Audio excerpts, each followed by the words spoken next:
Hello to Claudia. Hello, Claudia. Have you had a busy week? Brushing and polishing and maybe pulling?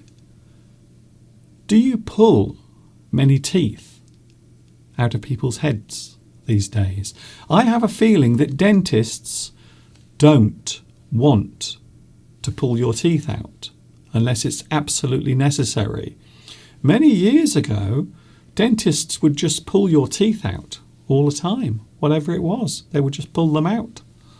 I remember when I was a child, I went to the dentist and they pulled 10 teeth from my mouth. 10 teeth at the same time.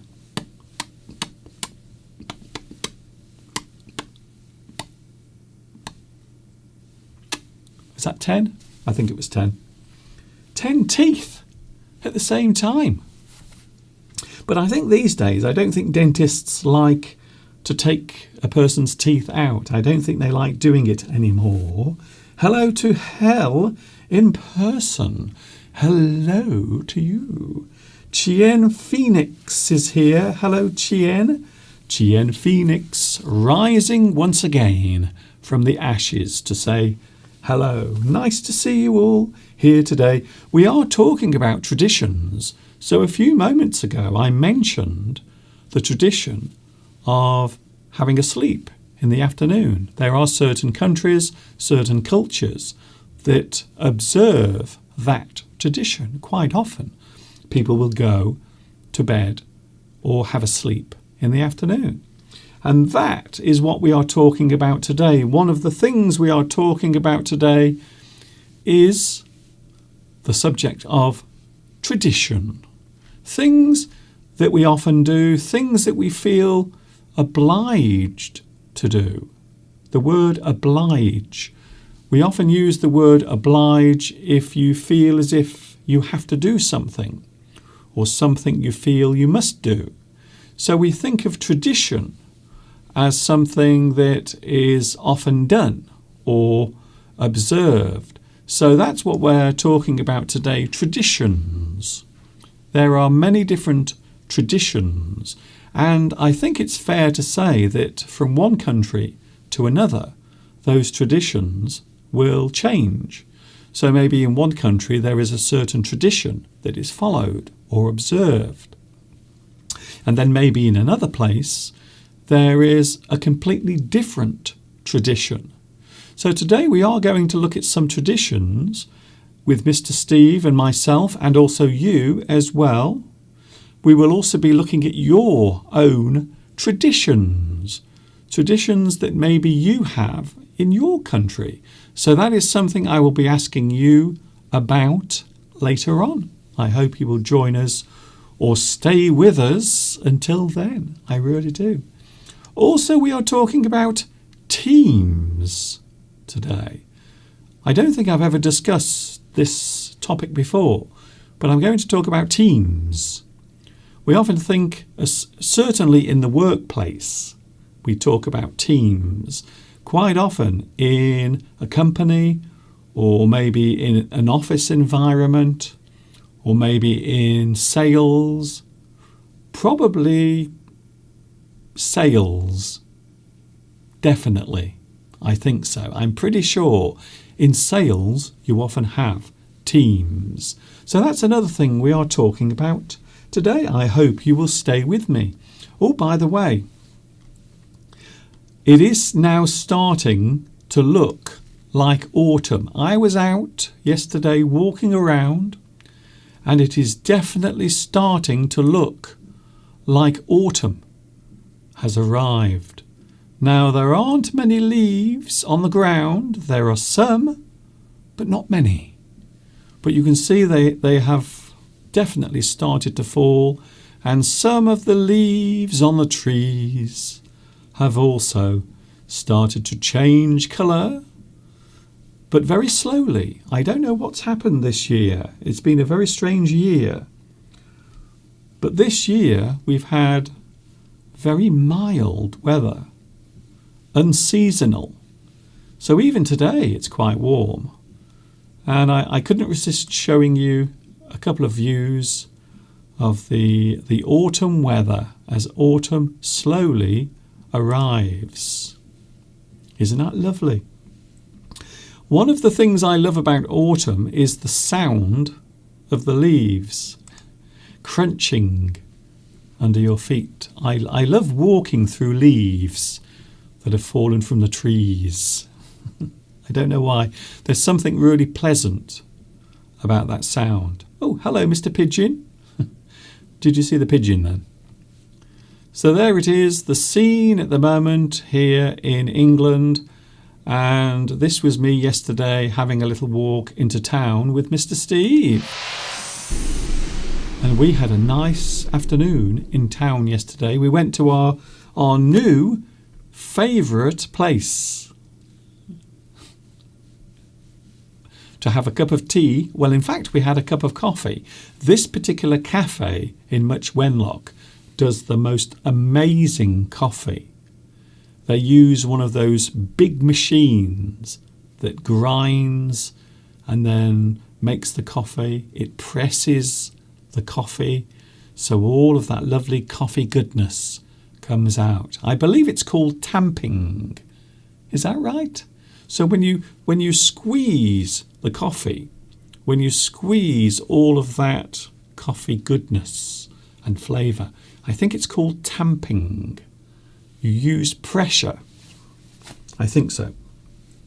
But I do love the sound of leaves as you walk around. And I also like the smell of coffee as well.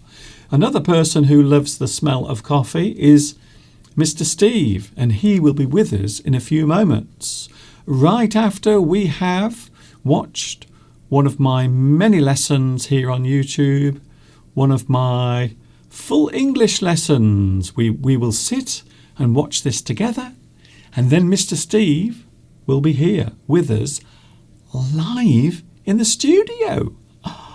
Incredible!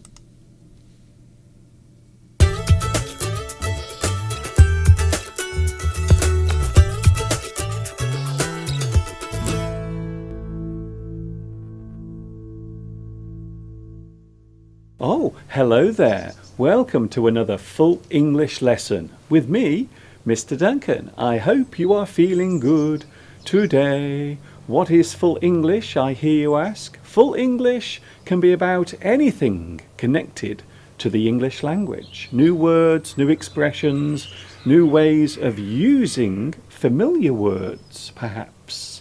That is the reason why we are here. Before I begin, I have a little brain teaser for you. What common word can be used alongside these 5 words? Down, wet, super, place, and stall. I will give you the answer at the end of today's episode. So get your thinking caps on.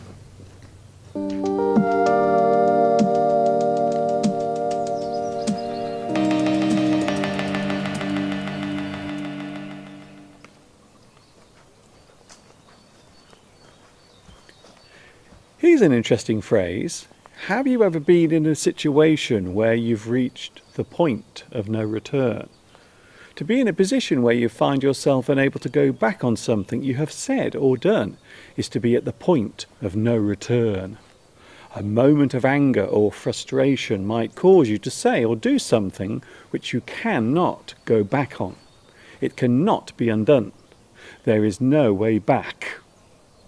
I told my boss he can stick his job where the sun doesn't shine. I got so angry at my neighbour and said some very hurtful things to her. We can also say that you have burnt your bridges. An action that causes irreversible consequences might be described as burning your bridges. Those actions are irrevocable, irreversible, final, irretrievable, and permanent. They can't be undone. Sometimes it is best to choose your words and actions carefully, or else you might find yourself stuck with the consequences of a situation where there is no going back. You have reached the point of no return.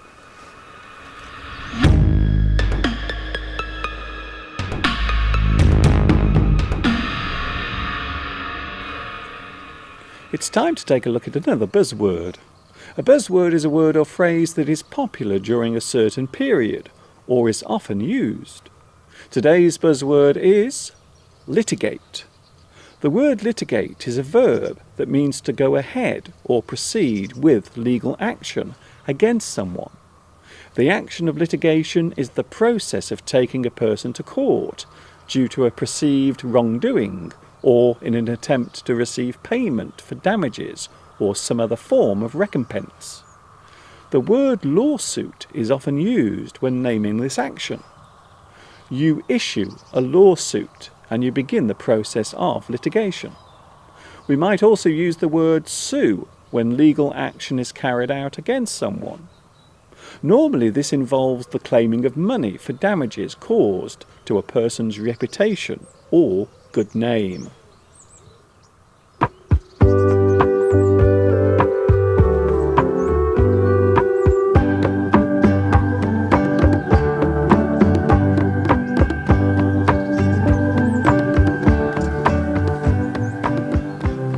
Here are two words that begin with the same letter but have very different meanings. The words are help and hinder. To help or offer help is to give assistance or offer aid to someone with a task of some sort. An action that is useful to someone can be described as help. You give help. You offer help. You are helping someone. Then there is the word hinder, which means to prevent or obstruct someone. To distract or interfere with the smooth flow of something is hinder. You hold something back by getting in the way. A hindrance might occur when two actions clash. Two different languages being used at the same time might hinder a conversation. So help and hinder can be used as opposites. One is useful, whilst the other is not.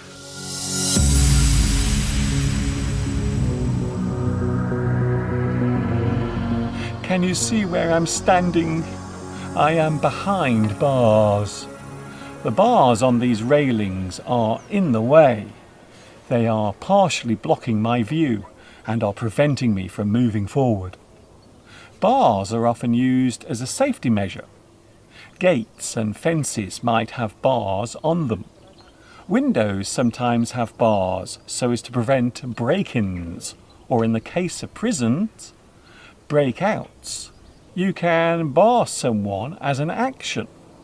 To ban or list someone as not welcome can be described as barring.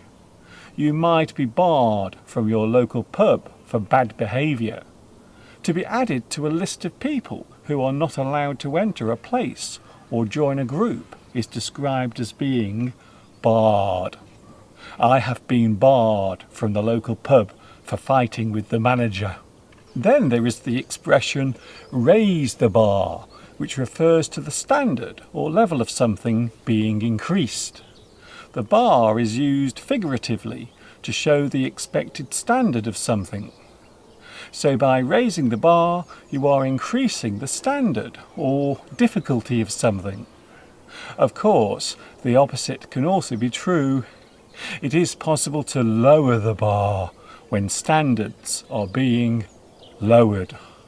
The quality of something is not as high as it used to be. The bar has been lowered.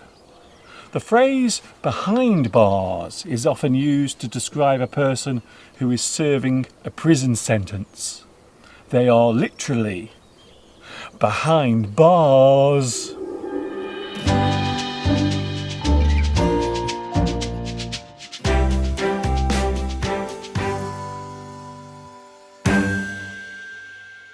Well, sadly, we have come to the end of another full English lesson.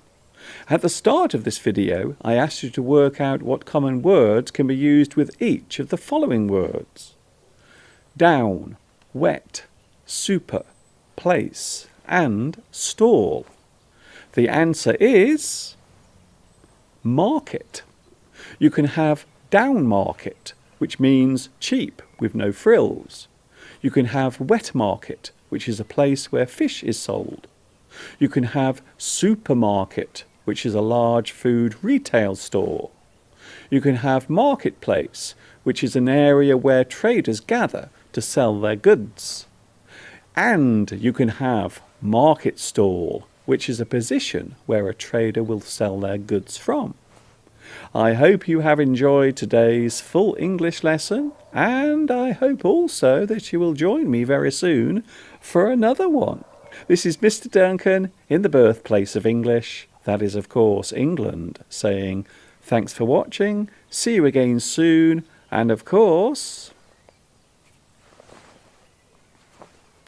ta-ta for now.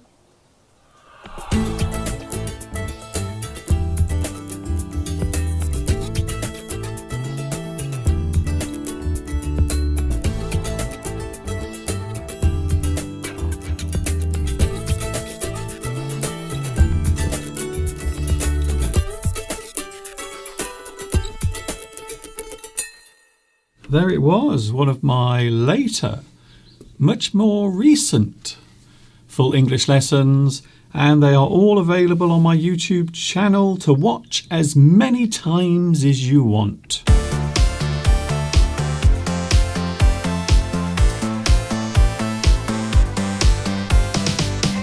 Dibba dibba dibba, he's here. Hello. Hello, Mr. Duncan. Hello, lovely viewers watching from all across the planet. It's Mr. Steve. I wondered who you meant then. He's here. I thought, who? Have we got a special guest? Well, of course it's you. I know, but you know. You are always a special guest. I'm so modest. I like to think it's somebody else, somebody famous from the local area. But of course, you're the most famous person in Much Wenlock, Mr. Duncan. Yes. I would wager. Even though I'm not on the Wikipedia site for Much Wenlock. Yes. Even though I keep putting myself on there. It's great. I put myself on there as a famous local person, and then someone comes and they take me off again. So this has been a long-running battle for about the last 4 years. So I will go and put myself on there because I think I am a well-known person here in Much Wenlock. I think I deserve to be on that list of dignitaries, famous people.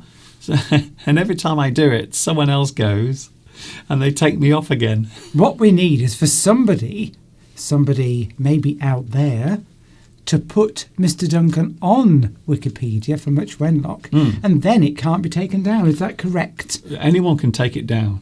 Oh, I see. Yeah. What mean-spirited people. Mind you, we have got a famous television star living in Much Wenlock. Yes, quite a few. Well, Mary Beard as well. She's famous. She's still alive and incredibly famous, and she is from Much Wenlock. And she often appears on television talking about literature and poetry. So, yeah, she's very famous. So quite a few famous people have come from here, Much Wenlock.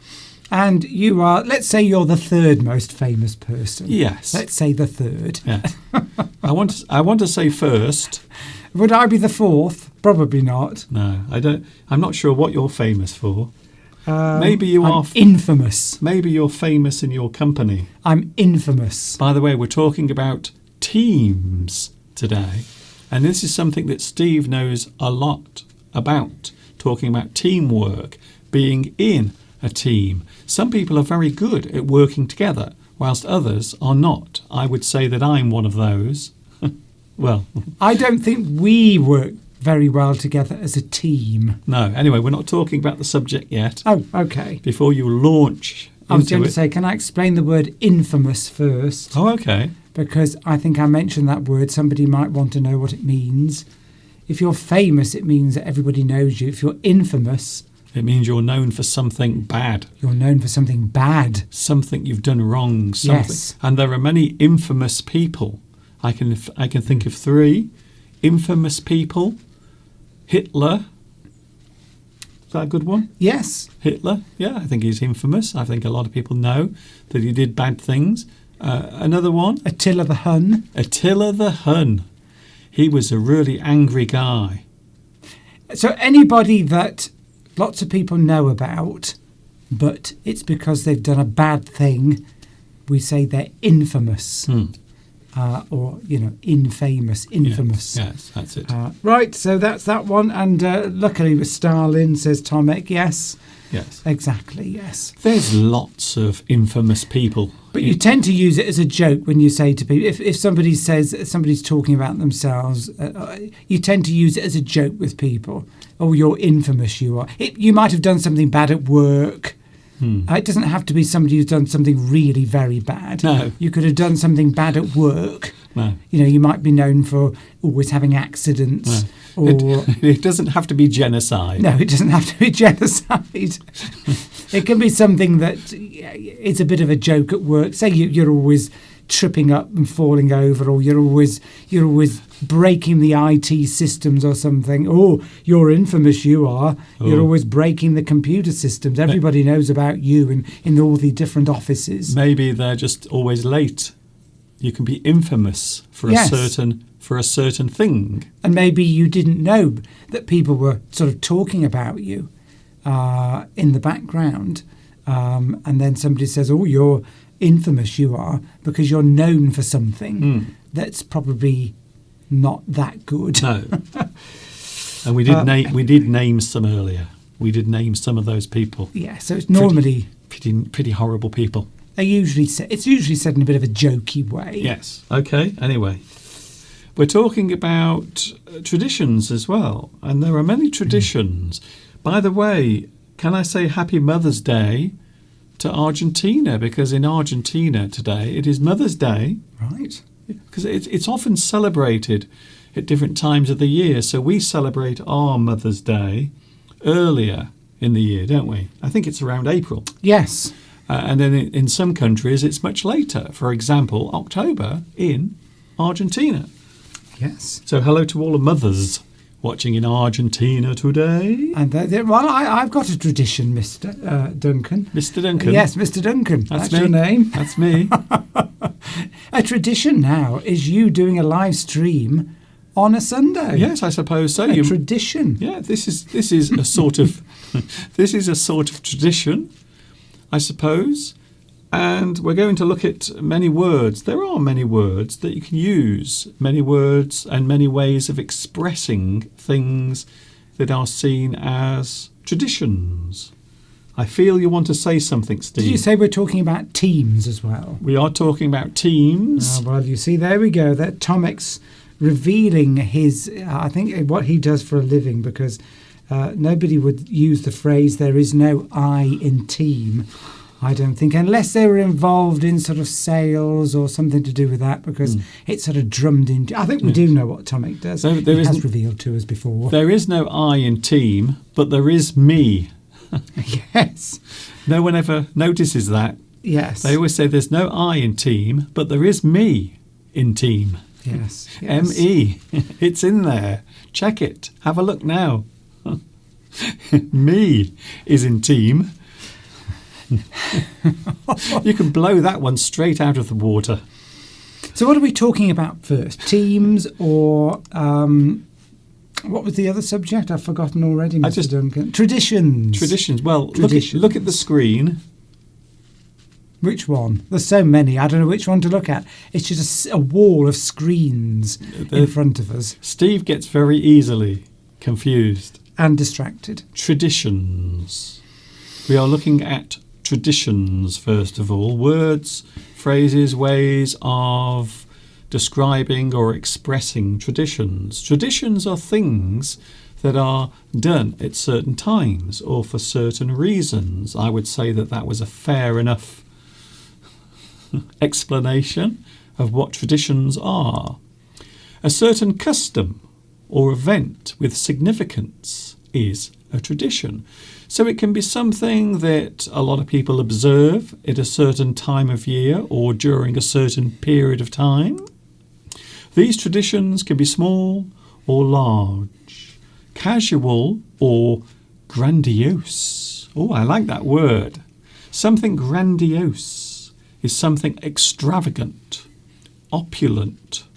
So maybe there is a big festival where lots of people do things. Maybe they have big meals and celebrations in the street, and lots of things happen. Maybe there is a carnival that takes place during that tradition.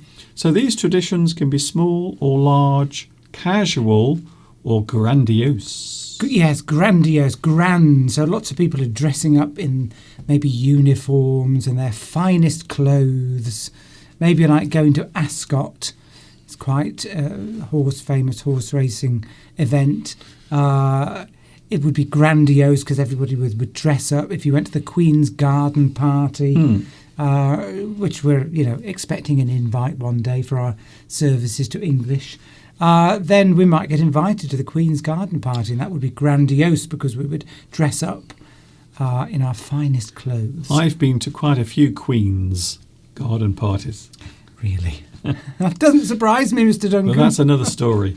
An act that is customary is a type of tradition. So something that you often do in a certain period of time, or maybe on a certain day of the week, which we will be looking at a little bit later on. So there are traditions that we might do at a certain time, maybe on a certain day or during a certain month. For example, this month, a lot of people are talking about and celebrating and observing Black History Month. So there is a tradition that has come to light and come to mind, the minds of many people over the past 10 or 15 years. So it's become more and more popular, even though in the United States, Black History Month has been around for a very long time. But now it is being observed in other parts of the world as well. Have we mentioned Mother's Day being a tradition? Have we mentioned that? Yes, it is. That is a tradition. It is, yes. Well, in Argentina, as I said, it is a tradition. So it is a moment for people to say, thank you, Mummy, for giving me a helping hand or a helping start in life. People can say in their own families. It doesn't have to be something that everybody does in a particular country. It can be you might do something in your family. Yes. Every month or every year. That's it. You might have something that your family all do together, and you call that a tradition. That's it. It might be a big family get-together. We are going to be covering all of these things, Steve. So we're just looking at the meanings first. So you can have cultural traditions. I like the way that Steve sometimes does the rest of the lesson. Well, because I don't know what you're doing. I just come on. I've been busy doing other things. Anyway. And I just come on, don't I? You can have cultural traditions or social traditions. So cultural traditions are the ones that are deeply embedded in cultures, as it suggests. Social traditions might just be things we do in certain areas at certain times. Maybe you have a social tradition in your family or a social tradition with your friends. Here we've got one from William. So that in Brazil, in February and March, there's a carnival, a big party with samba and costumes. It's a Brazilian tradition, although William says he's not a fan. But it does have, well, I'd like to see it. You know, a lot of these things can be very noisy. Not everyone likes noise. So if you have banging drums and street festivals and people blowing whistles and making lots of noise, not everyone likes that, you see. But it is a bit of fun. I suppose once you've been to one of them. And it's not every day. No, exactly. It's not every day. Imagine if you did that every day. Just every day you had to run around the streets blowing whistles and making lots of noise.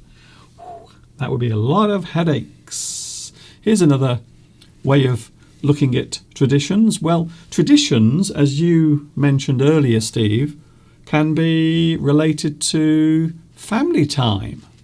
Family time. And I think this is a tradition. Well, I certainly remember it, and I'm sure you do as well, Steve. Traditions involving the family. And there would be lots of lovely family traditions that people would observe individually or as a small group. Maybe people would get together at certain times of the year. Maybe you would have just an occasional get-together. I like that word. If you have a get-together, it means you meet together as a group. you come together and you have a social event. And particularly, for example, if families are spread around in different parts of the country, which is very common these days in the UK, that people aren't born in one town and stay there all their lives with all their families around them, their aunts, their uncles, mother, father, brothers and sisters. Quite often people move away, they might go to university, they might get a job somewhere else, and the families are split up all over the place. We won't go into the pros and cons of that, but then once a year they might all meet in the same place. Everybody comes together so that the family all meet once a year. Maybe they go out for a meal, something like that. Well, lots of families do that. You often find in countries that have, large populations or are large. I suppose a good example is India. A lot of people live far away from their families. So family reunions are a very big event. They are important events, especially if you live hundreds of miles away from your family because you are living in a big country. India, China is another one. One of the largest movements of people in the world happens during the Chinese New Year in China. Nowhere else on the planet do so many people move all at the same time from place to place. Millions and millions and millions of people move and they go to visit their family. They go to stay with their family for the Spring Festival.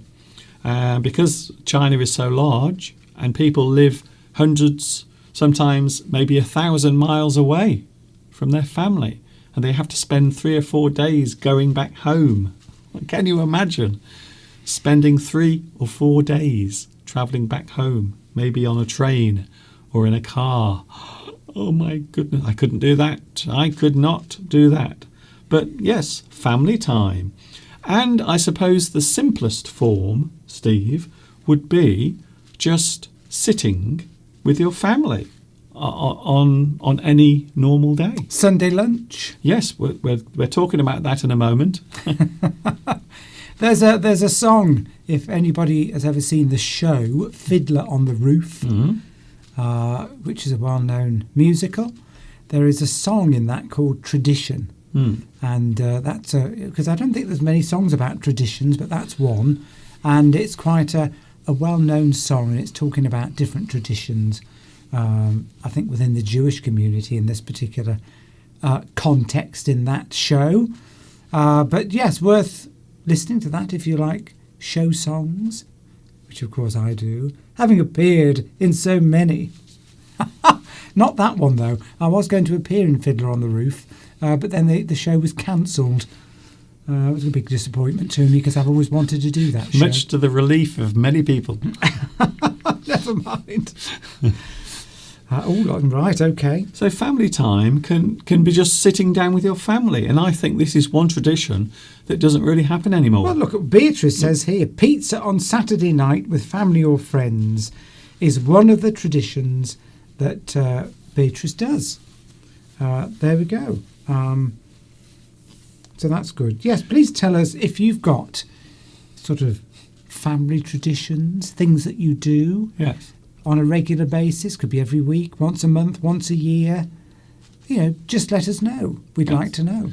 But I remember as a child that all of our family would sit down. My mum, my dad, if he was there, my sisters and myself, we would all sit down together. Normally we would have our evening tea or evening dinner, and then we'd all sit down and watch the television. We would spend some time together as a group. And the reason why that happened more than anything else, Steve, was because there was nothing really else to do. Yeah. But also it was a nice way of just spending time with your family. So I have many fond memories of sitting with my family, especially on Sunday evenings. And we would all sit around and watch a bit of television, maybe a little bit of Bullseye, our favourite quiz show at the moment. That's become a tradition for us to sit down every night and watch 2 episodes of a quiz programme that ended in 1994. Yes, but it was running during the 1980s as well, so it was on for many years. But my family would sit down, I would be with them, and we would all sit and watch a little bit of television. So it was family time. That's what I like to describe it as, and that's how I remember it. Sitting there, all happy together, and it's a special moment. However, these days, I don't think family time really does happen in quite the same way. Maybe there is family time, but they're all in different parts of the house. Well, of course, having it. Yes, not everybody wants to get together with their families, but it's a good idea to stay in touch with people. So yeah, these little traditions can start without people realising, like groups of friends, yes, and things, and they suddenly realise they've done the same thing, every year, or they've done that every week. They might every Friday they might go out for a meal together, friends at work or something, and then suddenly someone will say, "Oh, this has become a tradition now. We always go out on a Friday night." yes. A group of us from work, and they can sort of just start in that way. They're not big traditions that have been around for sort of decades or hundreds of years, No. but they're just little ones that start up within groups of Yes. friends. So traditions don't have to be big things. They don't have to be the day that your country became independent. So those are big, grandiose traditions. But they can be anything. Meeting up with your friends once a month can become a tradition. So here's a good one, Steve. Now, this is one that I always think of. I always think of this when I think of traditions, especially in your normal week, in your normal day-to-day, in your normal activities from Monday to Sunday. Well, Sunday is often seen as a separate day from everything else. So I remember years ago, Sunday used to be so, I want to say unique, because I think it was, because everywhere would be shut. Yes. You couldn't do anything on Sunday. All the shops were shut. All the shops were closed. In the 1970s when we grew up. Yes. And you couldn't get anything. If you'd run out of milk Yeah. or bread, you had to go and ask your neighbour. Yes. So it is true that from my childhood, I remember Sundays being quite dull, and they could be quite boring. Yes, they had a certain feel to them. Something you couldn't put into words. That when you grew up, Sunday had that feeling, because there were certainly lots of religious things going on. Church bells would be ringing. My mother always went to church on a Sunday, and she'd always come back very happy. And then we'd cook Sunday lunch. Dad would always do roast beef or something like that. So that's a good example, Steve. Yes. Of a Sunday tradition. So there are things even now, even though the shops are open all the time now, including Sundays. So many shops will still be open even on Sunday. However, there are some traditions that we still observe. Some people do go to church. I will say, not many. If you ever go to any church on a Sunday morning, you won't see hundreds of people. You might see 20 or 15 or 30, but not hundreds. So going to church is not really seen as something many people do anymore. However, there is one tradition that many people do. Can you guess what it is, Steve? Sunday lunch? No, in the morning. Clean their teeth? That's not a tradition, is it? No. On a Sunday? Yes. On a Sunday in the morning? Yeah. Go to church? No? No, I've just mentioned that. Lots of people do it, do they? They do, especially... They go for a walk? No. They get the Sunday paper. Oh, the Sunday papers. The Sunday paper. Yes. It is a big tradition in this country. I don't know where you are. I don't know about where you are. But here, Sunday papers. And the reason why the Sunday newspaper is so popular is because it's not just the newspaper. If you buy a Sunday newspaper in this country, it's normally full of magazines and other things to read as Great well. piles of paper. So normally your newspaper on Sunday is this thick. It's full of things. Most of which you never read and end up being thrown away. Yes. You get all these supplements, extra sort of things that are added in, like a newspaper on travel. You might get a little magazine about travel. And I used to search through my father's stack of new Sunday papers for the one that talked about cars.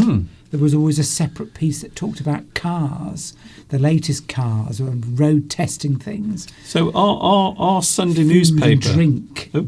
our Sunday newspaper is not really a Sunday newspaper. It's just everything. It's a massive pile of magazines and things, and you just take it home, and then you divide everything up. And then you read the newspaper first of all, and then you go through the magazines. And as Steve rightly said, maybe you have a magazine included that has news about cars or fashion or Travel. Celebrities. That's the big one now. So there are many of these supplements that are put inside your newspaper on a Sunday about celebrity gossip. I used to think, what good value. You've got this great... You could literally read all week how much comes with the Sunday newspapers. Of course, I think that's a tradition that's dying out. Because, for example, I'm the next generation, obviously, after my parents. Well, my mother and father every Sunday went out to get the Sunday papers. But I don't do that. No, we don't really read newspapers anyway. No, but, I haven't carried that on because newspapers are going online more now. You read newspapers a lot. You have to subscribe to them on the internet. So I think it's people of a certain age, yes. maybe over 60 in the UK, over 70, that still go out every week for their Sunday newspapers. Yes. I think I would...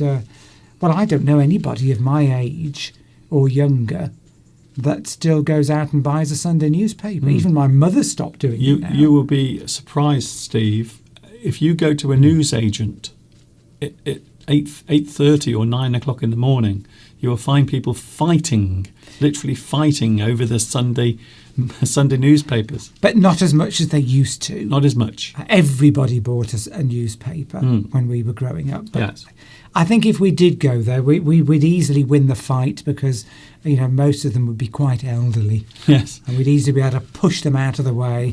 Come on, I'm having the last paper. Get out of the way, you old bag. Mr. Duncan. We've had somebody here say... Amadou Bar has said, thank you so much for your lessons over the years. How much do we have to pay you? Oh. I've been watching you since second class in college. Thank you. I was the chairperson in our school. Wow. So hopefully that Mr. Duncan has helped you over the years. So thank you very much for that comment. It's very nice to hear that. Thank you very much. Yes, well, I've been doing this for nearly 15 years. At the end of October, 15th anniversary, 2 weeks from now, we will be here celebrating my 15th year. So we are doing our Sunday live stream, Steve, on the actual anniversary, which is pretty good. Are we? Yes, it's the same day. Today? No, not today. Oh, right. You obviously didn't listen to a single word I just said. Yeah, I'm reading the live stream. Yes. Maybe I should just talk into your ear like this. Very annoying, Mr. Duncan.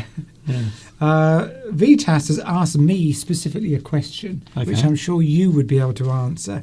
What's the longest word in the English language? Oh, everyone keeps doing this every week. Is it supercalifragilisticexpialidocious? No, because that's not a real word. I know it isn't, but... That's made up. There are 2 or 3 very long words in English, but there is one that is a specialist word, a medical word, which relates to a type of lung condition, and it has a very long name. It's made up of about maybe 10 or 15 different syllables.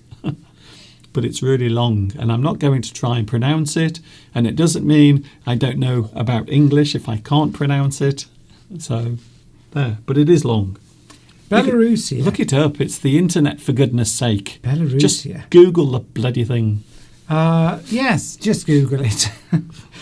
Is eating vareniki. Oh, you're okay.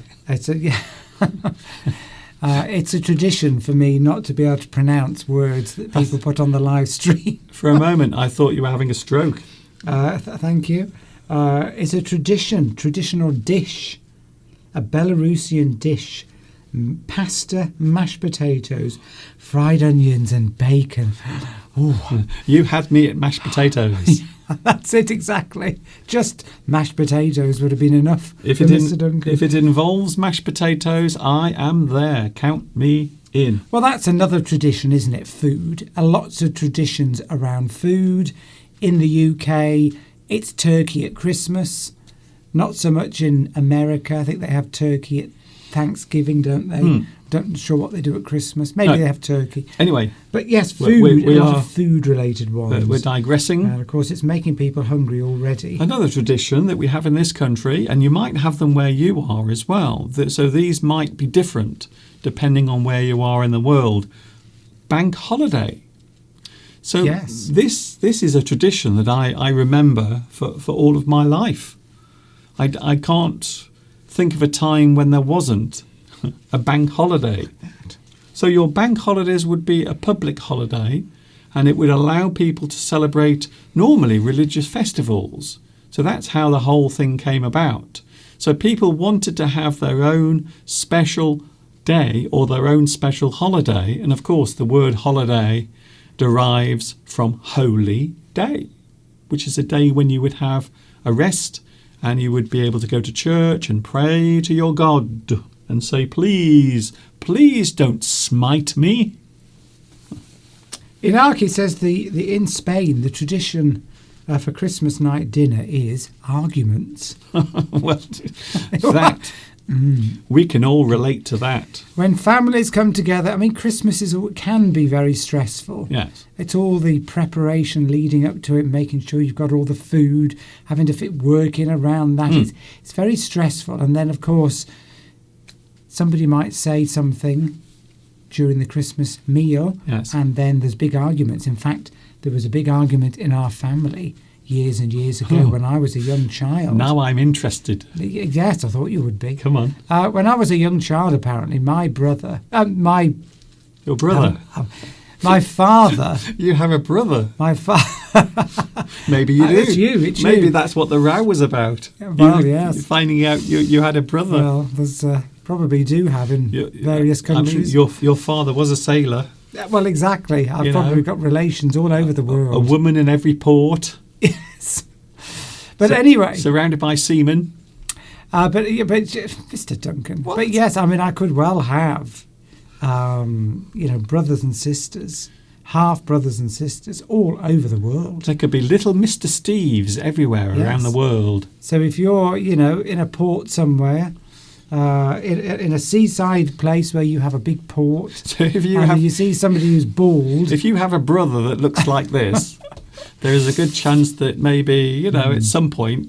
But anyway, going back to my original story. Yes, I want to hear about the argument. The argument. Yes. My mother always tells me this story quite regularly. It was many years ago. I think I was quite young, maybe a baby. Okay, and my father and mother and my father's brother and his wife and their young children and my grandparents all got together for Christmas Day, big massive argument, and my father's brother walked out on Christmas apparently with his family and all drove back home. Okay. And but no, you've left the best part out. Well, why? You don't know the story. Was it because of all your father's illegitimate children? Nothing to do with that. Allegedly, Mr. Duncan, allegedly. I'll sue you for that if you carry I on. just- No, apparently, I just love the idea of lots of little Mr. Steves. my father's brother Around would the be my world. uncle, and his father, my grandfather, Okay. never really got on They didn't together. They never got didn't- along They together. didn't get on very well. No. I think my father was seen as the favourite out of the two. This is And there was always sort of tension, and I think there was a big argument, Yeah. and my uncle walked out, and Yes. there we go. So, but yes, I want to know why though. I want to know why. Yes. I don't know. Ask your mum. I don't think she remembers. All Mum? she remembers is the horrible feeling of Yeah. that happening, because, rushing out, and it was late at night as well, Wow. and just drove out of the house in pitch dark. and Maybe drove- there was some alcohol being consumed. Well, could well have been. I yes. remember my granddad. Can you believe this? My granddad and my father getting almost into a fist fight one Christmas, and that was all because of drink, all because of alcohol, and they would get more and more. They would get louder and louder, and then eventually, you know how it happens when you have a bit of booze, and people start talking more freely and saying what they think. And in the end, I think it was almost, picture the scene, almost my father and my granddad going out of the house to have a fight in the garden. So that would have been my father and his father, you see. So now you can see why that would happen. Quite often, the friction, disagreements between children or the offspring and the parents would often come around during certain festivities. So bank holiday is when everyone gets a little bit of time off from their job. Traditionally, it would have been a religious festival. Maggie P says that in Germany the shops are still closed on Sunday. Oh, I didn't know that. no, well, there you go. Some traditions that we don't have anymore still exist in other countries. Yes. Yes, it's quite sad, really. I mean, it used to be nice that. I suppose was it Margaret Thatcher that introduced opening on Sundays? I can't remember now. I know. Margaret Thatcher was responsible for many things, most of them bad. Allegedly, we won't get into Allegedly. that. I don't think they were all bad. In the beach in William says that people go to the beach and jump the waves 3 times. Oh, I see. On New Year. There are many of those, though, aren't there, Steve? So we used to have the tradition where you would run out the house and carry a piece of coal around the house and around the streets, and I think you did it maybe 3 times and then went back into the house. So you'd bring the hot coal then into the house, and that supposedly is bringing the new year in to the house. But there are many of these traditions that exist around the new year. I think you're right there, Steve, definitely. I don't remember running around the house with a piece of coal. No, around the house outside. Okay. Not in the house. Please don't run around the house. Don't run inside the house with a big piece of hot coal, because you might burn your house down, and that is not a good way of starting the year, to be honest. Not a good day, not a good way. Williams put on a very, very long word, which obviously is a medical term. Yes. I won't even attempt. That's the one. That's the one. Don't count the words. That's it. Microscopic. Yeah. Steve? Yeah, okay. We're going... We're moving on. Thank you for that. Yes, okay, Steve. Shirin has said, I can't stop saying Maori, Maori, Maori, Maori, Maori, Maori, Maori, Maori. Really? Yes. I didn't see that.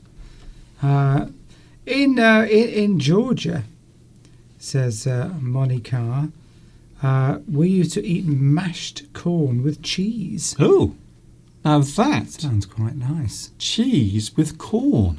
That is a very strange combination. But if you added potatoes into that, mashed potatoes, imagine what that would... In fact, we had something very similar last night. Yes, we had mashed potatoes with sweet corn And also lentils. Lentils, yes. Lentil and potato pie. And spinach. And what you didn't know is that I added in your favourite ingredient, except it's not your favourite ingredient, because Mr. Duncan hates it. I hate it.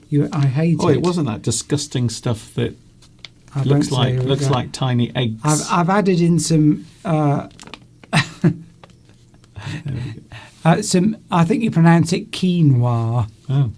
Quinoa, which is all. I had this last week, but we didn't have time to show it. It's a grain, but it's a bit. Mr. Duncan doesn't like it, but I sneaked some in the pie last night because it's very good for you.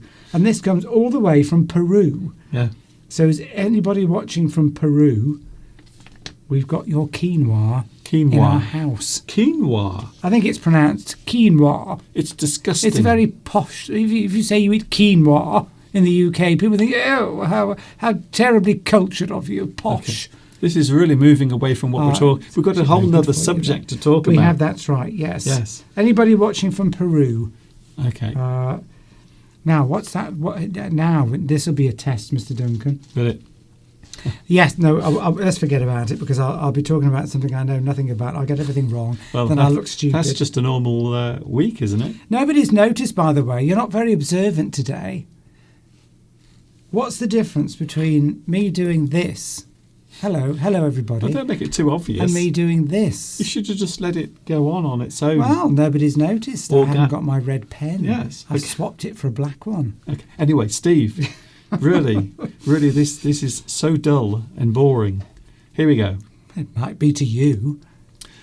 A commemoration, Steve, a type of tradition can also be a commemoration. So when you think of commemorations, can you think of one? Well, we commemorate for example, every year the dead from world wars. We commemorate their memories every year, don't we? Wars. The cenotaph. Not necessarily world wars. Well, but any war. But that's what we do, isn't it, every year? Yeah. And some people have mentioned that as well, that they commemorate the dead once a year, probably from wars. But yes, we do that every year. Well, there is a tradition. We have a poppy. What?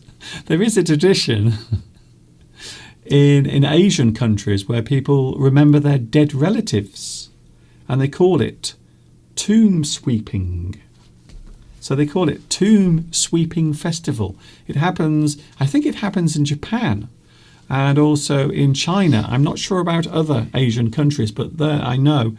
So every year there will be a festival where people remember their relations who have passed on, but they will also go to their grave and they will clean it and attend to it.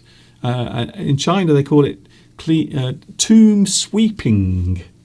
Tomb sweeping. I remember because sometimes my friends would call me and say, I can't see you tomorrow.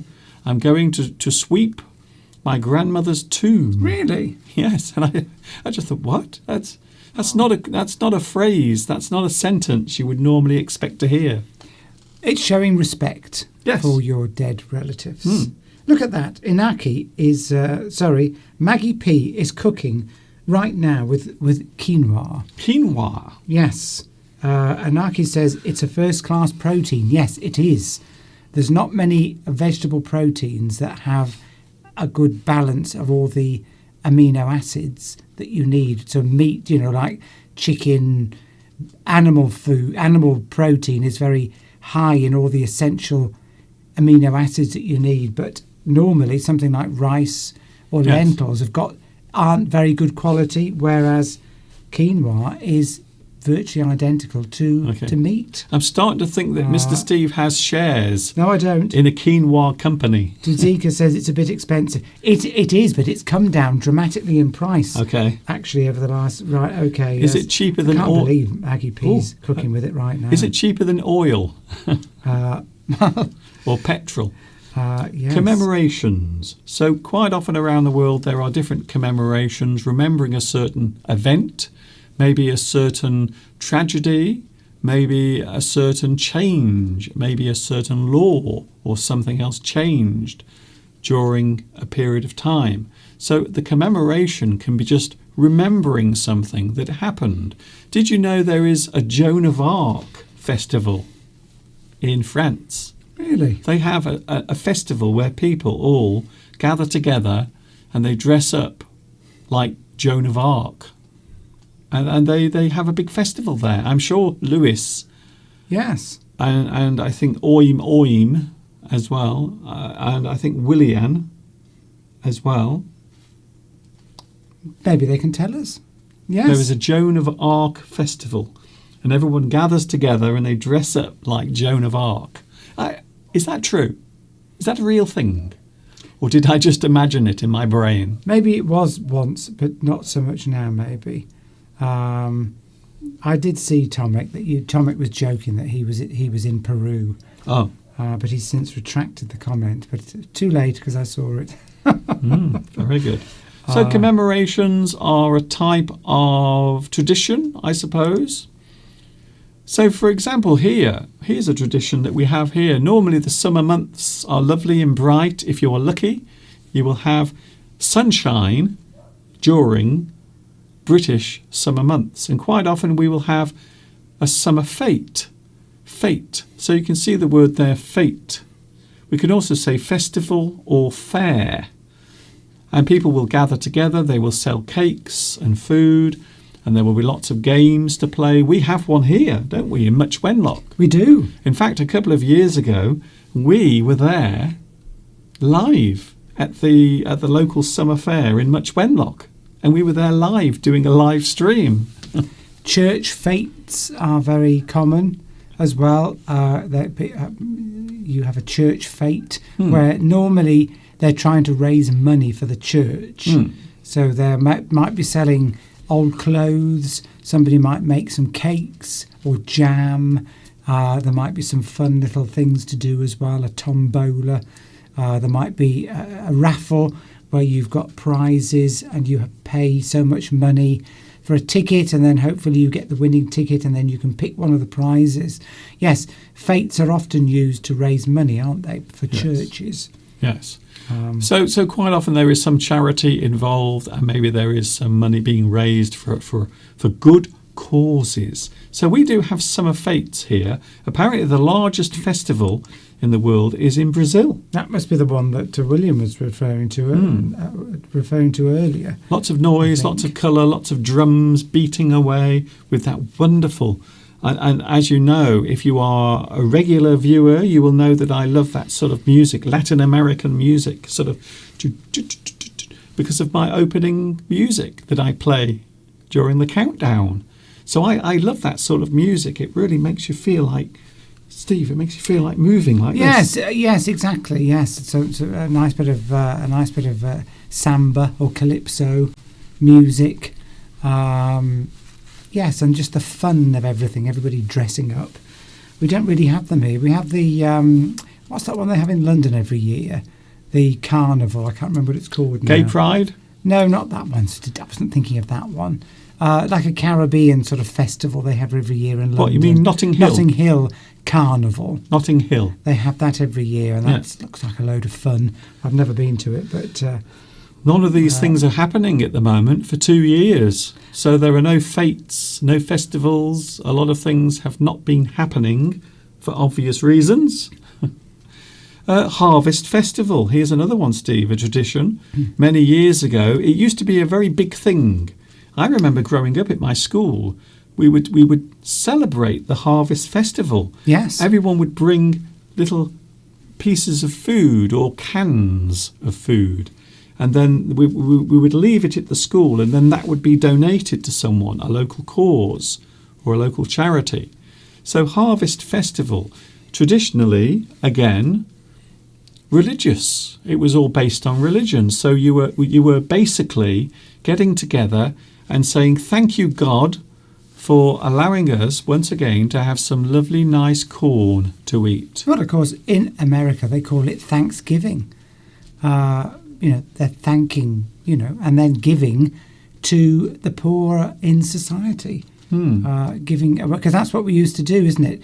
You take food in to the church, maybe something that you've grown in your own garden, and then it would be given out to the poor in society as well. But yes, you're thanking God for the bountiful harvest, Yes. and then you're also helping poorer people in society by giving them some of the food that's come out. Of course, well, I mean, it's autumn. Normally, I mean, that's at the moment, Mr. Duncan. Autumn. We talked about autumn earlier. Okay. That's one of the traditions of autumn, as you say, the Harvest Festival or Thanksgiving in America. But it's very late this year, isn't it, in this country? What? Because Harvest. because the season has extended on and on. I mean, we're nearly in November and it feels like September. The weather's unbelievable. Yes, I mentioned this earlier. It's so warm. I know. We could almost go outside now in our shorts and T-shirt and we would feel comfortable. It's bizarre. It's bizarre.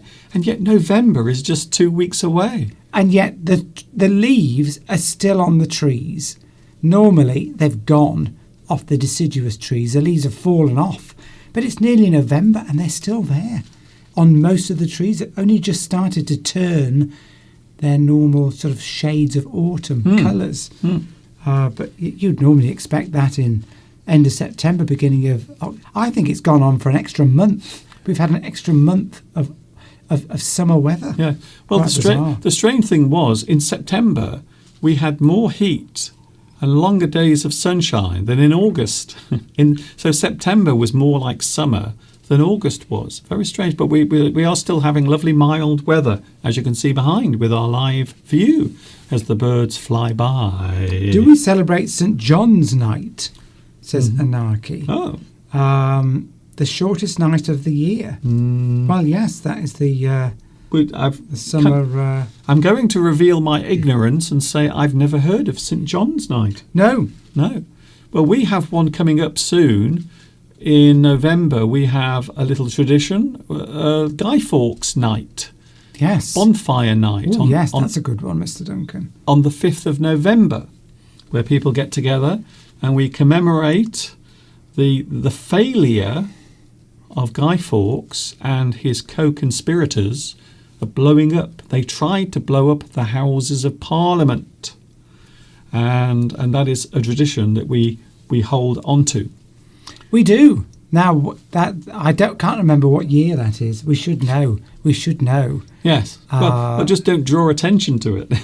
If we don't know something, don't draw attention to something we don't know. So, yes, I mean, I don't suppose that happens in other countries, Guy Fawkes Night, where I think it was the 17th century. Someone will tell us. Please Google it. We should know. But yes, somebody's trying to blow up the Houses of Parliament. Yes. Why? You dress up a scarecrow to look like Guy. A scarecrow? You dress up a sort of a mannequin, because Guy Fawkes was arrested and burnt, wasn't he? Yeah. On a bonfire. Actually, he was. As I understand it, he was actually disemboweled. And then burnt on a bonfire. So every year in this country, on the 5th of November, yes, people put a Guy Fawkes. They dress up a doll or dress up, in old clothes, stick him on the top of the bonfire, put a hat on, and set fire to it. But they don't disembowel anyone. We don't do that anymore. No. But we do recreate the punishment. Tomek says, I'm going to mention it. Where is Sergio? I don't know. We don't know where he's gone. I don't know. Well, I know he was blocked. Somebody blocked him. But it wasn't me. Can I just say it wasn't me who blocked him? It wasn't you. Yes, that's what I just said. He was being naughty, wasn't he? He was being naughty. He upset people. Yes. But the thing is... No, it's closed. But you can't unblock him, can you? Because unless he comes on, Steve, you can't do it, so we don't know. I just wish you'd know when to stop. Well, I'm just talking. saying we can't bring him back because... No, we don't want to bring him back. He was causing chaos and being rude. Well, anyway, right. Why would you bring someone back who insults the people on your live chat? I'll give him a second chance. Steve, no. I have zero. Oh, Mr. Duncan. Steve, just let me finish my bloody sentences. Zero tolerance. If people come on here and they are purposely hating and being disrespectful and hurtful to other people, then I don't know who blocked him, but he's blocked and he's not coming back. And that's your show. Yes. Right, let's move on. What's the next subject, yes. Mr. Duncan? Sometimes I wonder if it is my show, but Not on a Sunday. no, clearly it's become a tradition. I do like it when Steve brings up things, subjects, and facts that he actually doesn't know about, and then reveals our ignorance. So I can't remember the exact year of the gunpowder plot, but Somebody tell us. But it was yes. it was the 5th of November, and that's all that matters. We all get together, we burn little effigies on bonfires, and then we eat lots of lovely hot food. But not Yes. many people do it anymore. It's another thing that is slowly dwindled. So not as many people celebrate it as before. Steve, I'm getting to the end of this. I was going to say they tend to have the sort of big sort of mass bonfires now. Yes. We always used to have everyone had one in their garden, but it's sort of everyone goes to a big That's mass it. event now. Yes. And they're not going. Yeah. Anyway, right. Move on. Okay. Hurry up, Mr. Duncan. I just love it when you interrupt yourself. You start saying something, then you interrupt yourself. You actually interrupt your own sentences.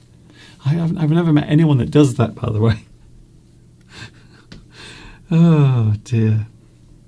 Well, go on. What? Well, you said you wanted to move on to something else. Yes, I am. I am causing moving. an interruption. So there are. It's interesting to notice how many traditions there are. In fact, in your country, I imagine, in your country, can you name a tradition that maybe you have? What traditions do you have in your country? And they can be anything. And I would imagine, Steve, many of them will be religious festivals, because that's what the whole thing came from. Many traditions were or are based on religious events or religious beliefs, things that are written, things that happened maybe 100 years ago or 1,000 years ago or 2,000 years ago or 1,500 years ago, depending on where you sit and how you pray. So what traditions do you have? Do you have any special traditions? We don't really follow them anymore, do we, Steve? I wouldn't say we have any big traditions that we follow. I suppose the only one is Christmas. Christmas? Yes, we don't really follow Easter anymore. No. But then you'd have to be quite religious to want to follow that one, maybe. Oh, I was right about the Guy Fawkes. It was 1605. Wow. Which was the start of the 17th century. So I knew that, just wanted to see if anybody else did. I really don't think you did. I really don't think you did. Oh, yes, Eid. There we go. That's a celebration that has, for Muslims, celebrating Eid. Yes. That's just happened recently, hasn't it? And we have big celebrations in the UK with that. Yes. Well, I remember when we were in Malaysia, when the Chinese New Year and also Eid fell at the same time. And they call it something slightly different in different countries. When we were in Malaysia, it used to be called Hari Raya. Hari Raya. I don't know what that was. That's probably somebody's name. So if anyone's from Malaysia, you'll know about Hari Raya. Maybe it's in other countries as well. I think it's a type of greeting.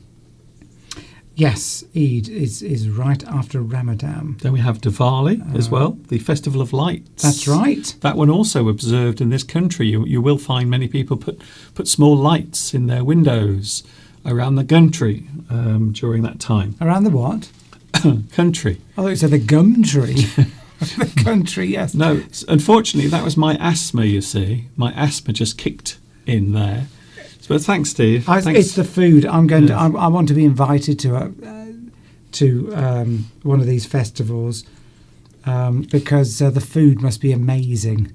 Because I love what we would call a curry, which is spicy food. Oh yes. In fact, I went out for a curry, Mr. Duncan, didn't I? On Thursday night. Yes, fascinating. Oh, yes. Yes. Tell us all about it. That's a tradition. for me to meet up with my friend that I've known for 40 years Yes. to meet up for a curry once a month. Pardon? I said, he's a lunatic. I said, he's a lunatic. I'm not going to comment, Mr. Duncan.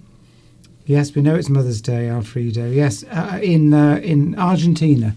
Yes, which of course is a tradition. Okay. Great. Anything else you did last week? Lots of people have. Well, I'm just having conversation, Mr. Duncan. Yeah, that's all. In fact, interesting story. On the way back, my friend's car broke down. Broke down on the way back quite late at night. It's not the only thing that broke. It's not the only thing that broke down. It's not very nice to break down late at night on a lonely road. I feel like I might be breaking down myself. Mind you, he can take care of himself.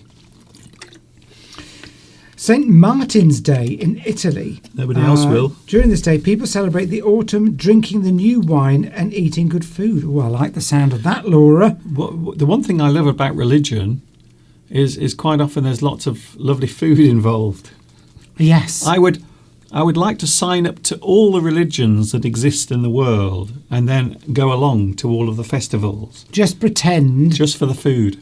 Just pretend that you have converted to all these different religions, and then you can go along to all the celebrations. I don't think it works like that. No, you'd soon be found out. Right. What are we moving on to now, Mr. Well, we've had lots of people have been sending in lots of traditions already. We've already mentioned lots of them. There's a festival of colour as well. Yes. Holi, or Holi, which is the festival of colour. Right, okay. People make carpets on Corpus Christi Day I've heard of on that the one. streets and use many materials like coffee powder, sand and rice husk. Oh, I bet that's very interesting. Yes. Well, the carpet, I think it's things that are scattered around. So I don't think it's actual carpets. I think it's just the things. They take all of those things and scatter them around. And one of my favourite festivals, I think it's in Thailand. There is a wonderful festival where they throw tomatoes at each other. Is that Thailand? I think it is. I remember seeing a documentary, a report about this years ago, and everyone is throwing, or is it water? I think it's a water festival. But there is another country where they throw tomatoes at each other as well. They used to do that here, and if you've been bad, they used to throw rotten tomatoes at you. Yes. Daniel Shafiq says it's quite interesting that I mentioned Harry Raya. Oh. But yes, well, please tell me. I can't remember what it is. Is it to do with Ramadan?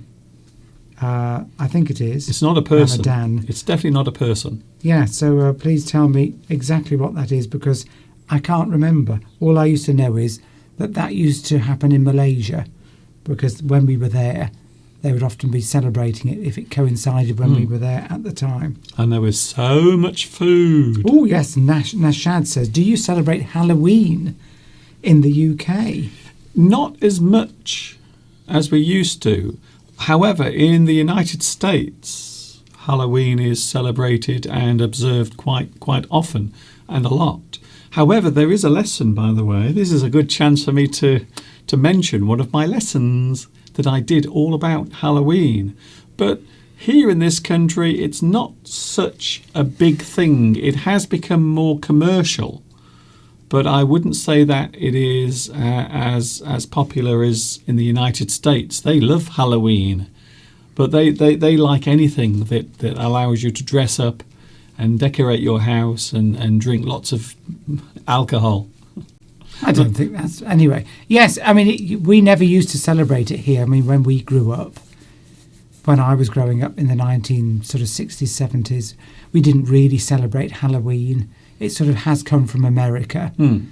And traditionally, people dress up, of course, in horror outfits and then go and knock on people's doors. Yes.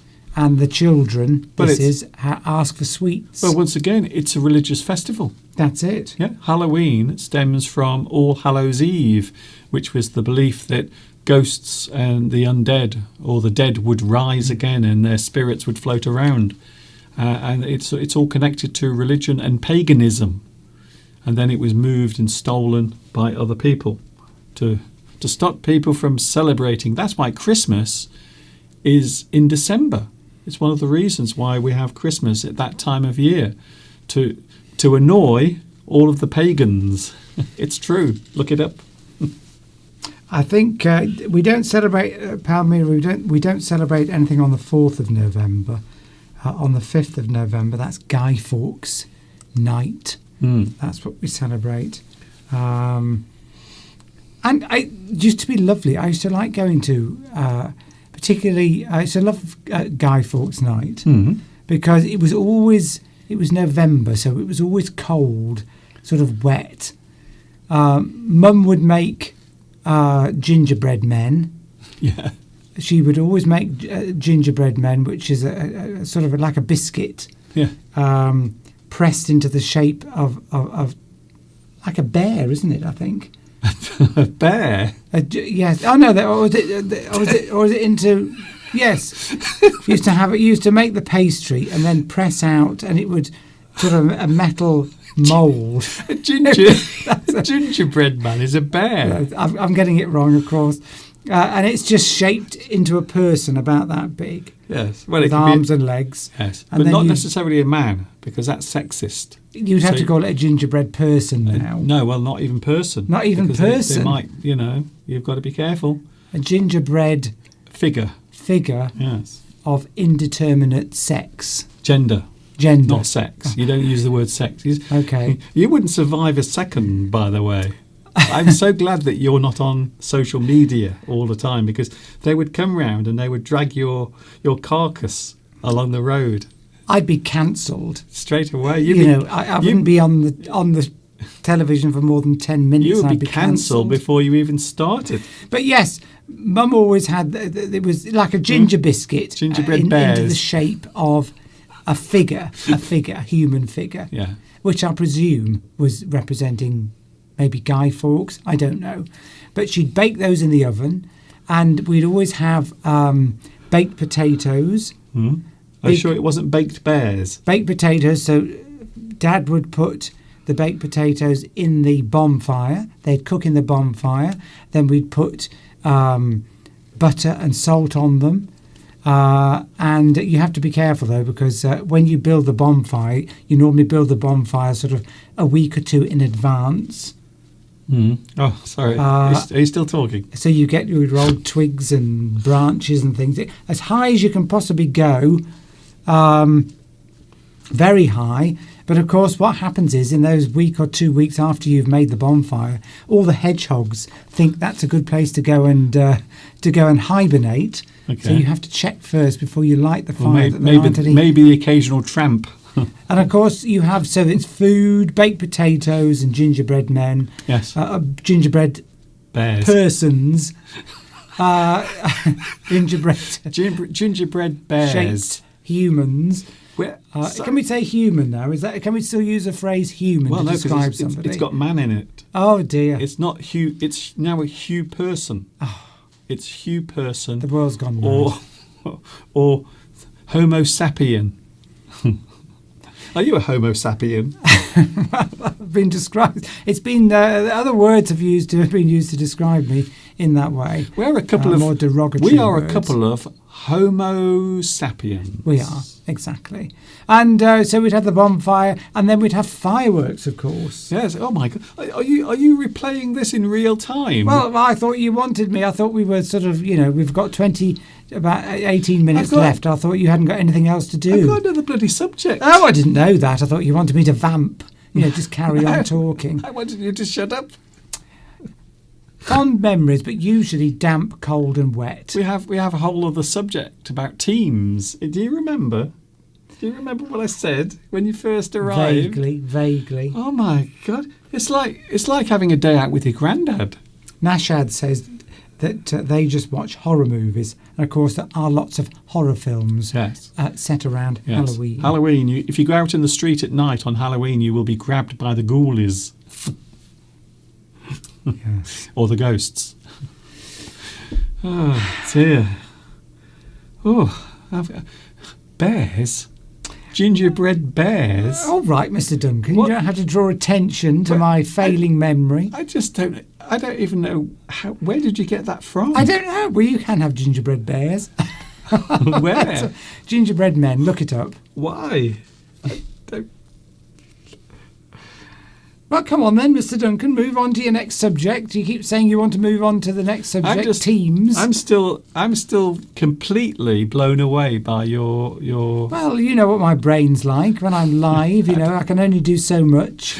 I get there eventually. All I'm doing now is picturing these gingerbread bears. Look, Valentin says I'm a great storyteller. Thank you very much. Yeah, but the problem is they go on a little bit too long. Well, War, War and Peace is shorter than your stories. Sure, people are interested in what we do in this country, on 5th of November, which isn't far off, by the way. Right. We used to celebrate that, didn't we? What? We used to have fireworks. We have fireworks every Sunday. That's true. That's a euphemism, isn't it? It means things are becoming heated or Heated. people are arguing. Yes, We say that there are fireworks. that's right. I think people know what fireworks sound like, Mr. Duncan.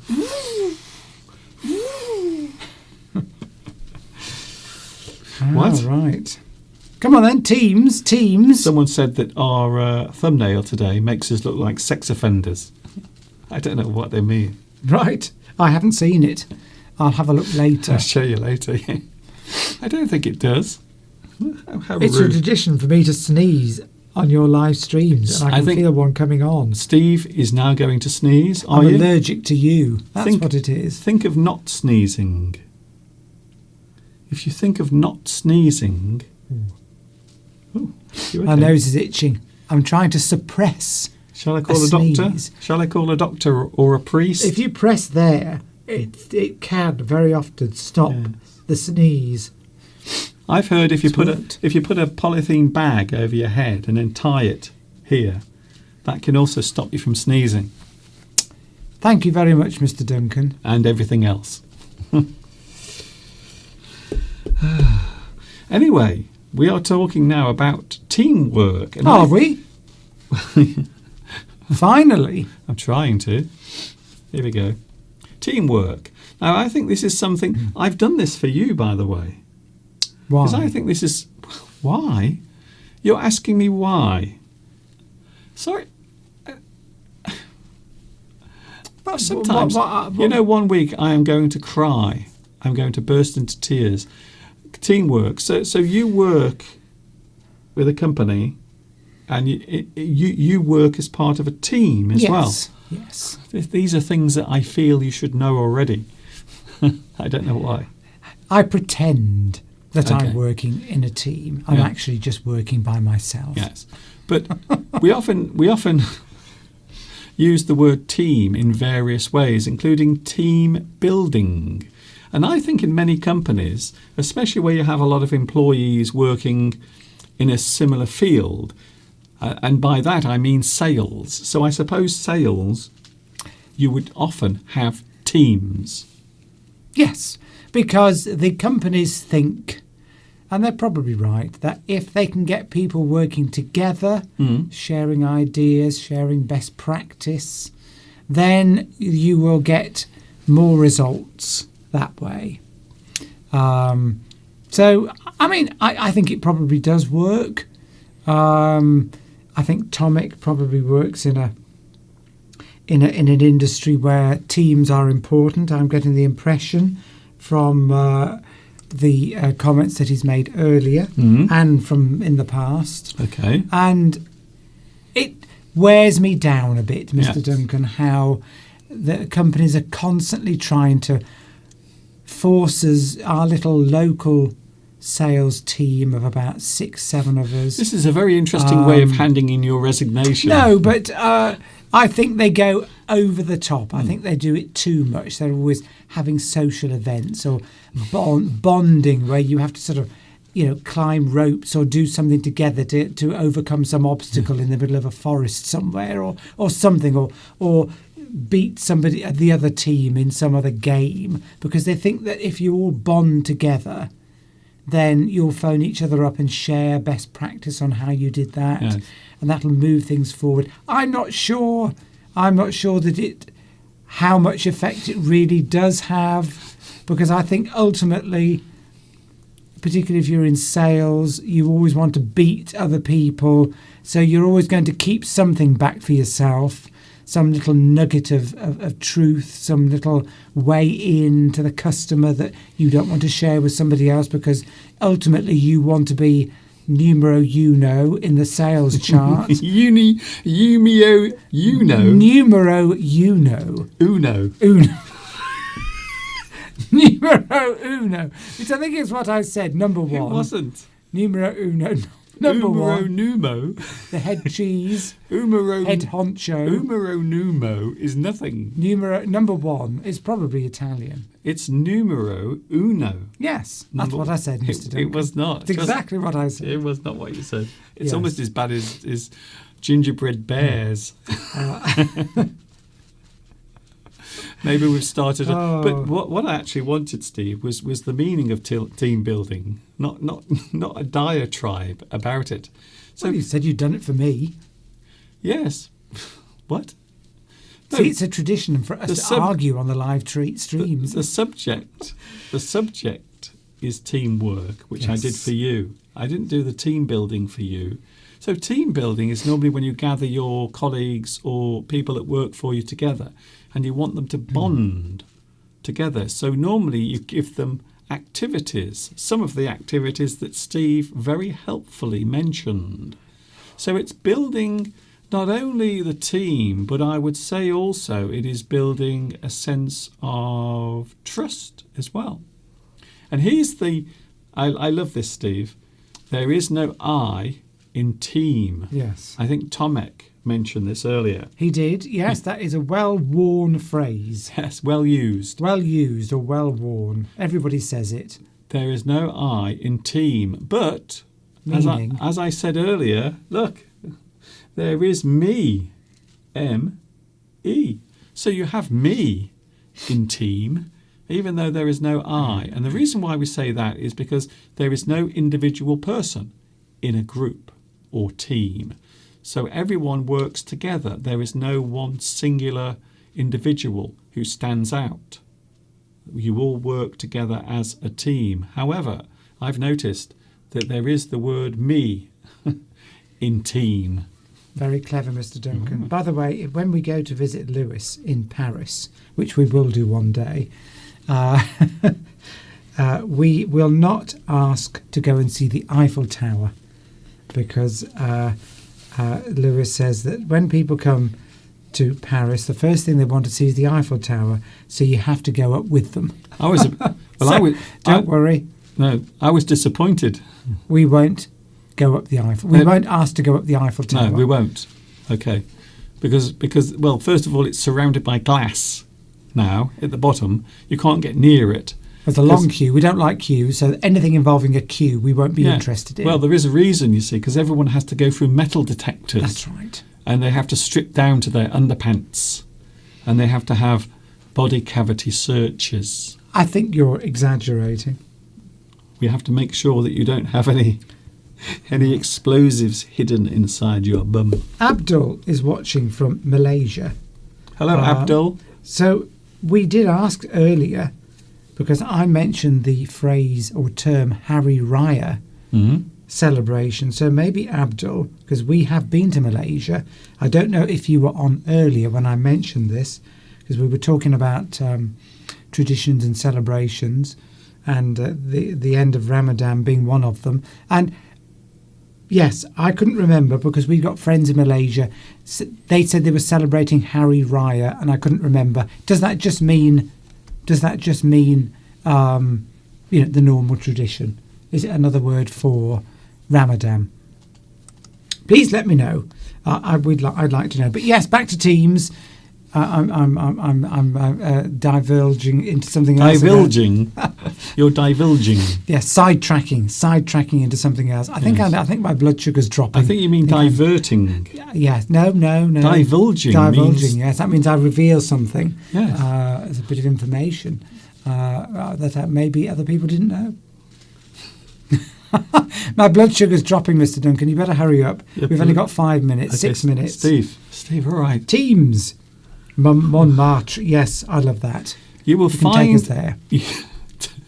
Tomorrow, by the way, it's only me. Tomorrow, there will be no Mr. Steve. He will be upstairs pretending to work. Pretending to be involved in teamwork. Yes. I suppose also you could have teamwork or creating a team, because it creates, or you will create a sense of belonging as well. So quite often within a company you have, maybe there are certain phrases that you use. I know in your particular company there are phrases and there are things that you always have to remember. And as a group, those things are normally said during your day-to-day work. So quite often you will learn things together, and you will learn things as a team and discuss things as a team, especially nowadays, because many people are using the internet. They're using FaceTime and other things to communicate, thanks to coronavirus. It's all right, Lewis. We don't want to go up the Eiffel Tower. We don't. We don't want to go. I don't want to. But it looks like we'll be forced to. Too many people. Lewis is going to drag us up there, whether we like it or not. Too many people. Oh, it's not that funny. I'm only joking. But yes, no, I mean, they start to introduce things like team charters. Yeah, Steve, And, I would stop criticising your company's. No, all companies do it, and you spend hours creating these team charters, and then everyone just ignores them. No one knows what a team charter is. Oh, so it's a series of sort of almost like rules that you say, in our team we will do these things, and you normally, what is it when you assign a word and all the letters of that word you have other words coming off it. But it sounds like an acronym. Yes, and then you have an acronym, like you might have a team charter starts with sales, and then you have words, one beginning with S, like or A, and then you form these little acronyms, and then everybody sort of supposedly is all bonding as you do it. But nobody really believes in it. And as soon as it's created, everybody just forgets about it. By the way, if Steve's boss is watching, you can send the P45 to the usual address. When you get to my age, ultimately companies just want results. By the way, a P45 is what an employer will give you when they fire you or when you lose your job. We are coming towards the end of today's live stream. Can you believe it, Steve? I can't believe it. Yes, I can. Oh, you can believe it. It's felt like it's dragged a bit today, the time. No. I'm joking. If you say the time has dragged. See, I'm just using this opportunity to explain a new phrase. Are you okay? You say time is dragging. I have a feeling. It means it's going slowly. I know what Steve is going to do after this. He's going to go to one of those genealogy sites where you can look up your family history, and he's going to try and find if he's got any little brothers or little sisters living around the world. Maybe you can put your DNA into the database and then see how many little children pop up around the world, and all of the places where your dad sailed to when you were a child around the world. And I've got his diaries, and I can visit everyone and have a look around. Anybody looks like me. All I can say, you have my deepest sympathy. There's something in this studio that makes me sneeze. My nose is all sort of. Maybe that's why you're having a few problems this week. There's something in here, Mr. Duncan, that's causing an allergic reaction. You had a reply, by the way, to your thing about Hari Raya. Did I? Yes. I've missed that. Yes. Oh, after Ramadan. Oh, the end of Ramadan. Okay. That's fine Yes. then. So it's like the festival. So imagine a festival that signifies Thank you. or represents the end of a festival or something happening. Okay, that's lovely. It is on the first day of Siwal, which is the 10th month of the Islamic calendar. There we go. Thank you very much for that. We have cleared that up. Cleared it completely. Completely cleared. That's it. I think we are coming towards the end. We are approaching 4 o'clock, everyone. It's almost time to say goodbye, but don't worry. Well, you won't be seeing Steve tomorrow, which I'm sure you are quite relieved about. I'll be working, pretending to be very team-like. Yeah, I don't, because I get on very well with all my fellow teammates. Yes. One interesting thing, by the way, is Steve is the only man in his team. And I'm only half a man. Yes, he's the only man. He is surrounded by women all the time. Yes. When he goes onto the FaceTime meeting with all of his colleagues, Mr. Steve is the only man on the screen, and all the rest of the people on there are ladies or They women. are in our team, yes. Female. In fact, in our company generally, in the sales department, the majority of people are women now. Used to be half and half, but I don't know why. Don't know why. Just the way it is. I'm happy with that, you know. Got no axe to grind. Okay. Why would you? I don't know. I just What? Well, I can get on with anyone. I can, Yes. Mr. Duncan. You know, I can. So that just in, we can now confirm that Steve is not a misogynist. Great. I'm That's lucky. Yes, I'm lucky, Nashad. I am to have wonderful teammates good. Yes. and a wonderful boss, of course. And unfortunately, I am not so fortunate because I'm surrounded by Mr. Steve. all day and every day. Right? Is it time to go? Yes, it's time for you to go, and it's time for me to wrap things up. Well, it's been lovely being here, Mr. Duncan, with you. Good? Even though I've sort of clearly been losing my mind over the last 10 or Yes. 15. I think it's because my blood sugar's low. I haven't had any dinner Oh, today. that's your fault. So I'm going to go in there and have something to eat. Oh, but the bread shop's reopening, we've heard. Good news. It's closed down. We thought it was closed for good. It's reopening, so we think. So fingers crossed we'll be able to get tea cakes again. Are you ready to fade me out in the traditional, very professional way? Mr. Duncan? I was ready to fade you out when you first came on. Thanks a lot.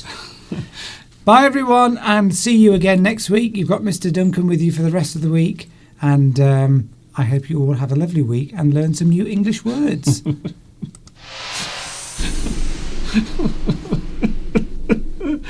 Mummy! I want my mummy. Thank you, Mr. Steve. That was very educational. It certainly taught me a lesson. Thank you very much for your company. It was a rather busy one today. I hope you've enjoyed today's live stream. And yes, as I said, I am back tomorrow. What? Really? I am really back tomorrow? It is true, I am. I'm back tomorrow.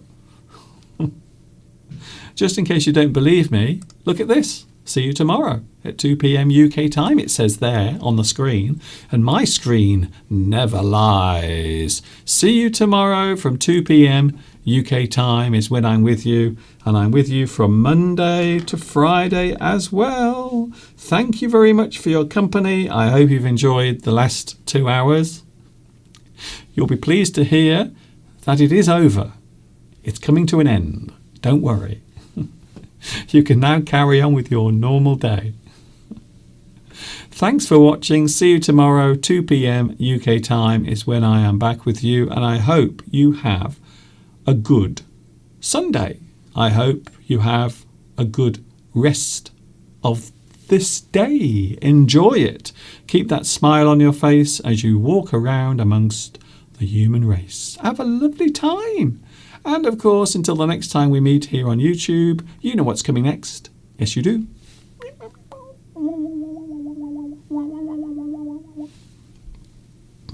See you tomorrow, 2 p.m. UK time, live again. And of course,